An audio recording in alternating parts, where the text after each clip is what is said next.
আলহামদুলিল্লাহ ওয়াসসালাতু ওয়াসসালামু আলা রাসূলিল্লাহ ওয়া আলা আলিহি ওয়া সাহবিহি ওয়া আম্মা বা'দ। সম্মানিত দর্শক শ্রোতা, আজকে আমাদের আবহাওয়ার পরিস্থিতির কারণে ভিতরেই রেকর্ড করার প্রয়োজন হচ্ছে।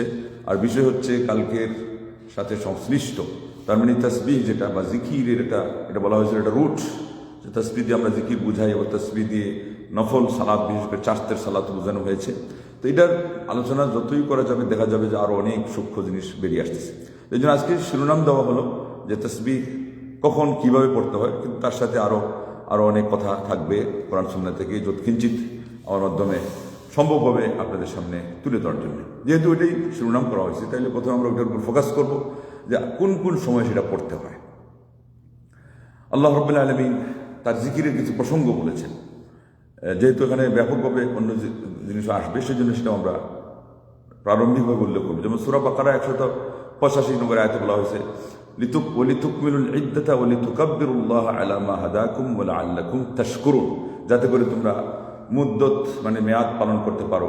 এটা রোজার কথা বলা হয়েছে, এবং সেটা পালন করলে কী হবে, আল্লাহর বরত্ব বর্ণনা করতে হবে এবং আল্লাহর নিয়ামতের উপরে তিনি যে আমাদেরকে হেদায়েত এবং পথ প্রদর্শন করেছেন আল্লাহর শুকরিয়া আদায় করতে হবে। এই শুকরিয়া আদায়ের মধ্যে এটা এসে যায়, যার বাস্তব প্রমাণ পাওয়া যাবে আর একটু পরে। যে মুসা আলাইহিস সালাম সূরা তাহা 33-34 আয়াতে কি বললেন, যে কাই নুসাব্বিহাকা কাসীরান ওয়া নাযকুরাকা কাসীরা, আল্লাহ যেন আমরা আপনার তাসবিহ মানে পবিত্রতা বেশি বেশি যোগ করতে পারি এবং আপনাকে বেশি বেশি করে স্মরণ করতে পারি। তাইলে নিয়ামত পূর্ণতা লাভ করলে কি করতে হয়, নিয়ামত পূর্ণতা লাভ করলে বেশি বেশি করে আল্লাহকে স্মরণ করতে হয়। এবং তার মধ্যে উল্লেখযোগ্য একটি তাসবিহ জিকিরের শব্দ হচ্ছে কি করা, আল্লাহর পবিত্রতা যোগ করা, সুবহানাল্লাহ বলা। এবং আল্লাহ রাব্বুল আলামিন ব্যাপকভাবে সূরা আহজাবের 41 নম্বর আয়াতে যখন বললেন যে উযকুরুল্লাহ যিকরান কাসীরা, তোমরা বেশি বেশি আল্লাহকে স্মরণ করো। তো তার 42 নম্বর আয়াতে গিয়ে বলেন কি বলেন, ওয়াসাব্বিহুহু বুকরাতান ওয়া আসীলা, সকাল সন্ধ্যায় তোমরা তার পবিত্রতা যোগ করো। আমাদের নবী সাল্লাল্লাহু আলাইহি ওয়াসাল্লামের উপরে সূরা নাসর যেটা নাজিল হলো কখন, আল্লাহ পাক বলেন ইযা জাআ নাসরুল্লাহি ওয়াল ফাতহ ওয়া রাআইতান নাসা ইয়াদখুলুনা ফি দীনিল্লাহি আফওয়াজা, যখন আল্লাহর পক্ষ থেকে সাহায্য এবং বিজয় আসবে আর তুমি দেখবে যে ঝাঁকে ঝাঁকে দলে দলে মানুষ আল্লাহর দ্বীনে প্রবেশ করছে, তখন ফাসাব্বিহ বিহামদি রাব্বিকা ওয়াস্তাগফির। এবার আরেকটা জিনিস আমরা পেলাম যে নিয়ামত পূর্ণতা লাভ করলে সুবহানাল্লাহ বলতে হয়, আবার আস্তাগফিরুল্লাহ বলতে হয়। আল্লাহু আকবার। বুখারী শরীফের মধ্যে আসছে 4430 ইবনে আব্বাস রাদিয়াল্লাহু তাআলা আনহুকে ওমর ইবনে খাত্তাব রাদিয়াল্লাহু আনহু কাছে বসাতেন, আসনে বসাইতেন। অনেক বড় বড় বয়োবৃদ্ধ সাহাবাদেরও সামনে নিয়ে তাকে উপরে নিয়ে তাকে তিনি আসন দিতেন। তো অন্যরা অভিযোগ করলো যিনি তো বয়সে ছোট, তাকে এত মান কেন বাড়াচ্ছে। এই জন্য এখানে সুযোগ পাইলে আলুল বাইতালারা কি বলবে, আব্বাস রাদিয়াল্লাহু আনহু, ইবনে আব্বাস রাদিয়াল্লাহু আনহু, তার ছেলে যেহেতু আব্বাস রাদিয়াল্লাহু ছেলে, এটা আলুল বাইত হওয়ার কারণে না, কি কারণে এখানে এই দেখেন। এই জন্য একদল কি করে তাদের নিজস্ব চিন্তা চেতনাকে কোরআন সুন্নাহর ব্যাখ্যার কাজে লাগায়, ওটার মধ্যে নিয়ে ওটার উপরে নিয়ে। আসলে ঘটনা এটা নয়। তিনি কি কারণে তাকে কাছে নিতেন, বললেন যে আচ্ছা ঠিক আছে, এই সূরা যে নাজিল হলো এর প্রেক্ষাপট কি, শানে নুজুল কি। ইবনে আব্বাস রাদিয়াল্লাহু আনহু বলেন আজালু রাসূলিল্লাহ সাল্লাল্লাহু আলাইহি ওয়াসাল্লাম আ'লামাহু ইয়্যাহ, এখানে বোঝানো হচ্ছে যে আল্লাহ নবী সাল্লাল্লাহু আলাইহি ওয়াসাল্লামের আয়ু শেষ, মানে তার রিসালাতের দায়িত্ব পালন করা, পৌঁছায় দেওয়া সুসম্পন্ন হয়ে গেছে। এই জন্য আল্লাহ বলতেছেন যে বেশি বেশি সুবহানাল্লাহ আস্তাগফিরুল্লাহ বলো, আল্লাহু আকবার। ওমর ইবনে খাত্তাব কি বলেন, মা আ'লামু মিনহা ইল্লা মা তা'লামু, ইবনে আব্বাস তুমি যা জানছো এখান থেকে আমি এছাড়া আর অন্য কোনো কিছুই জানি না। আল্লাহু আকবার। আর যাই হোক, এখানে একটা ব্যাকগ্রাউন্ড পাওয়া গেল ইবনে আব্বাস রাদিয়াল্লাহু আনহু প্রাধান্য পাওয়ার, আর এই জন্য তো তিনি হয়েছেন তুরজুমানুল কোরআন, কোরআনের মুখপাত্র এবং রাইসুল মুফাসসিরিনদের তিনি হলেন সেরা এবং তাদের হলেন রাজা। আল্লাহু আকবার। আমাদের যে বিষয়বস্তু আমরা এটা কি পেলাম, নিয়ামত পরিপূর্ণতা লাভ করলে সুবহানাল্লাহ বলতে হয়, তার একটা অন্যতম দোয়া। এবং হাদিসের মধ্যে আসছে আল্লাহ নবী সাল্লাল্লাহু আলাইহি ওয়াসাল্লাম কানা ইয়াতাআওয়ালুল কোরআন, কোরআন এর ব্যাখ্যা করতে গিয়ে, কোরআনের উপর আমল করতে গিয়ে তিনি সালাতের মধ্যে সুবহানাকাল্লাহুম্মা বিহামদিকা আল্লাহুম্মা গফিরলি এই দোয়াটা খুব বেশি বেশি করে পড়তেন। বুখারী শরীফ 817 এবং মুসলিম 484। এবং এই দোয়াটা আশ্চর্যের বিষয় হলো রুকুতে কিন্তু তিনি নিজেই বলতেন ফাআযিমু ফীহি রব, আল্লাহর মহত্ব বর্ণনা করো, বড়ত্ব বর্ণনা করো, কিন্তু এই দোয়াটা কিন্তু রুকুতেও তিনি পড়তেন সাল্লাল্লাহু আলাইহি ওয়াসাল্লাম। এটা তাহলে কতটুকু স্বতন্ত্র তার যেই অবস্থান রয়েছে ইসলামের মধ্যে, যে এই দোয়াটা রুকুতেও পড়ার কথা আসছে, এই দোয়াটা সেজদাতেও পড়ার কথা আসছে। আর এখানে আল্লাহ নবী সাল্লাল্লাহু আলাইহি ওয়াসাল্লাম কি করছেন, ওই সূরা নাসরের মধ্যে যে আল্লাহ বলছেন নিয়ামতের পূর্ণতার উপরে আল্লাহর প্রশংসা জপ করা, আবার কি করা, পবিত্রতা জপ করা, তিনি সেখানে পবিত্রতার সাথে আবার কি করছেন, আলহামদুলিল্লাহ বলছেন, আবার আল্লাহুম্মা গফিরলি বলছেন, ক্ষমা চাইছে, সুবহানাকা আল্লাহুম্মা বিহামদিকা আল্লাহুম্মা গফিরলি। এবং এখান থেকে বোঝা গেল কারণে আল্লাহ নবী সাল্লাল্লাহু আলাইহি ওয়াসাল্লাম মহান রব্বুল আলামিনের কি করতেন, প্রশংসা জপ করতেন। তাই নিয়ামতের পূর্ণতার উপরে সুবহানাল্লাহ আমরা কথাটা বলতেছিলাম, এই জন্য এই কথা এইভাবে আসলো। এবং সেখানে সুবহানাল্লাহ বেশি বলতে হয়, আবার আল্লাহর জিকিরও বেশি করতে হয়, এটাও আমরা পাইলাম। তারপরে সুবহানাল্লাহ ফাসাব্বিহ বিহামদি যে বললেন, আল্লাহ পাক বললেন যে হামদ সহ, প্রশংসা সহ আল্লাহ পবিত্রতা জপ করো, পবিত্রতা জপ করো। তো সেই জন্য নবী সাল্লাল্লাহু আলাইহি ওয়াসাল্লাম বললেন ও বিহামদিক, তো সেই জন্য আমাদেরকে এটা বলতে হবে। তারপরে আবার সেখানে আশহাদু আল্লাহর একত্ববাদের সাক্ষ্য দেওয়া, আবু আতুবু ইলাইহি সেখানে বলছেন, এটা কোথায়, এটা বলেছেন আবার মজলিস শেষ করার সময়। আল্লাহ নবী সাল্লাল্লাহু আলাইহি ওয়াসাল্লাম মজলিস শেষ করলেই মা জালাসা মজলিসান ওয়ালা সাল্লা সালাতান ওয়ালা তালা কুরআনান ওয়া কুরআনান, মজলিসে বসলেই, কোরআন তিলাওয়াত করলেই, সালাত শেষ করতে গেলেই তিনি বলতেন সুবহানাকা আল্লাহুম্মা ওয়া বিহামদিকা আশহাদু আল্লা ইলাহা ইল্লা আনতা আস্তাগফিরুকা ওয়া আতুবু ইলাইক। তো এই জন্য আমরা নামাজ শেষ করে কি করি, আস্তাগফিরুল্লাহ আস্তাগফিরুল্লাহ আস্তাগফিরুল্লাহ 3 বার বলি। আবার এরপরে জিকির যে পড়ি 3 তাসবিহের মধ্যে প্রথম কোনটা পড়ি, প্রথম আমরা পড়ি সুবহানাল্লাহ। তাইলে নামাজ শেষেও এত বড় একটি ইবাদত, এটা শেষে আমরা কি করি, আল্লাহ রাব্বুল আলামিনের প্রশংসা জপ করি এবং আল্লাহ রাব্বুল আলামিনের পবিত্রতা জপ করি। আরেকটা হলো নাসাইতে আসছে 9923, এটা উত্তম অথবা সাহিহ লিগাইরিহি। আল্লাহ নবী সাল্লাল্লাহু আলাইহি ওয়াসাল্লাম বলছেন বাখিন লিখামসিন মা আদখালাহুন্না ফিল মিজান, বাহ বাহ, এবং কতই না আশ্চর্যের বিষয় এবং কতই প্রশংসার হকদার।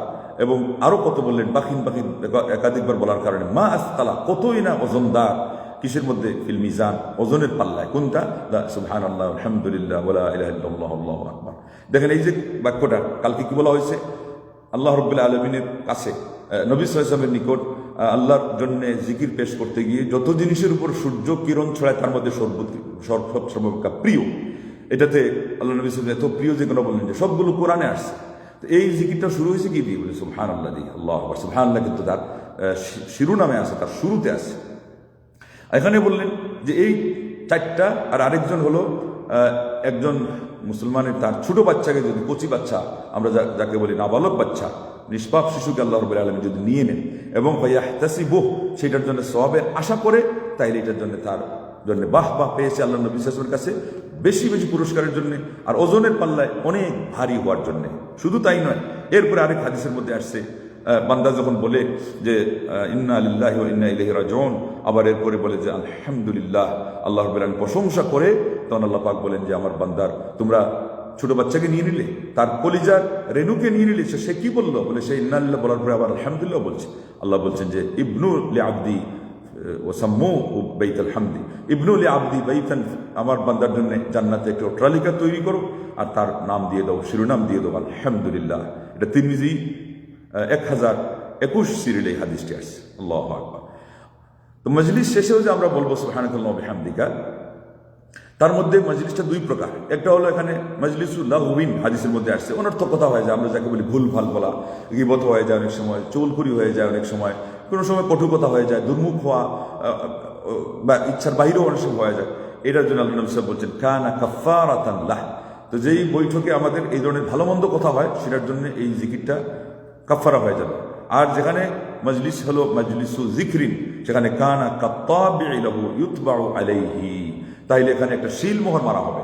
জিকিরের মজলিস, যে দিনী আলোচনা হয়, এখানে ভালো আলোচনা হয়েছে, তার জন্য একটা শিল মারা হবে। নাসাই 10,257 এবং তাবরানী আল মুআজ্জাম আল আওসাতের মধ্যে 10,586 নিয়ে আসছে। দেন নাসাই আসনুল কুবরা, এটা ঠিক তার একটা আমালুল ইয়াউমি ওয়াল লাইলা, এটা আসছে।